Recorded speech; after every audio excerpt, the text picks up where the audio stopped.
অনেকে আমার কাছে জানতে চেয়েছেন যে ফেসবুকের প্রোফাইল লিঙ্কটা কীভাবে কপি করবেন।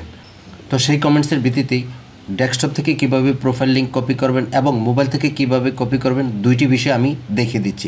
প্রথমে আমি ডেস্কটপেরটি দেখাচ্ছি, তার জন্য আমি গুগল ক্রোম ব্রাউজারে চলে যাচ্ছি। আমার ক্রোম ব্রাউজারটি ওপেন হয়েছে, এখানে আমি ফেসবুক লিখব। আমার ফেসবুকটি আমি পূর্বেই সাইন ইন করে রেখেছি, তো এখানে ক্লিক করলে আমার ফেসবুকটি সরাসরি ওপেন হয়ে যাবে। আমার ফেসবুকটি ওপেন হয়ে গেছে। ফেসবুকটি ওপেন হওয়ার পর আপনার যে ফেসবুকের যে প্রোফাইলের পাশে যে ছবিটি রয়েছে নামের পাশে, এখানে আপনি একটি ক্লিক করে দিবেন। ক্লিক করে দেওয়ার পর এখন উপরের দিকে আপনি দেখবেন একটি লিঙ্ক চলে এসেছে। এটি মূলত হচ্ছে আপনার ফেসবুকের প্রোফাইল লিঙ্ক। ডেস্কটপ বা কম্পিউটার থেকে এভাবে আপনি প্রোফাইল লিঙ্কটি সংগ্রহ করতে পারেন। এখানে আপনি মাউসের রাইট বাটন ক্লিক করে কপিতে ক্লিক করতে পারেন। ক্লিক করে আপনার যেখানে এটি রাখার সেখানে রেখে দিবেন। ডেস্কটপ বা ল্যাপটপ থেকে এই সিস্টেমেই আপনি প্রোফাইল লিঙ্কটি কপি করতে পারবেন। তো এখন মোবাইল থেকে কিভাবে প্রোফাইল লিঙ্কটি কপি করবেন চলুন আমি মোবাইলে গিয়ে আপনাদের দেখিয়ে দিচ্ছি।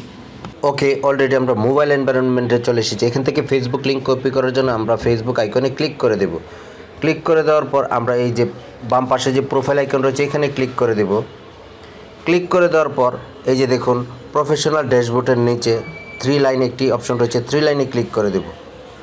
এখান থেকে আপনার নিচের দিকে আসলে দেখবেন ইউর প্রোফাইল লিঙ্ক, এই যে কপি লিঙ্কে ক্লিক করলে আপনার লিঙ্কটা কপি হয়ে যাবে। আমি কপি লিঙ্কে ক্লিক করছি, এই যে দেখুন আমার লিঙ্কটা কিন্তু কপি হয়ে গেছে। এখন যেখানে নিয়ে আপনার পেস্ট করা দরকার সেখানে আপনি পেস্ট করে দেবেন, তাহলে আপনার ফেসবুকের প্রোফাইল লিঙ্কটি আপনি পেয়ে গেলেন, সেখানে আপনি ব্যবহার করতে পারবেন। তো এইভাবে আপনি ডেস্কটপ এবং মোবাইল থেকে ফেসবুকের প্রোফাইল লিঙ্ক কপি করতে পারবেন। ধন্যবাদ।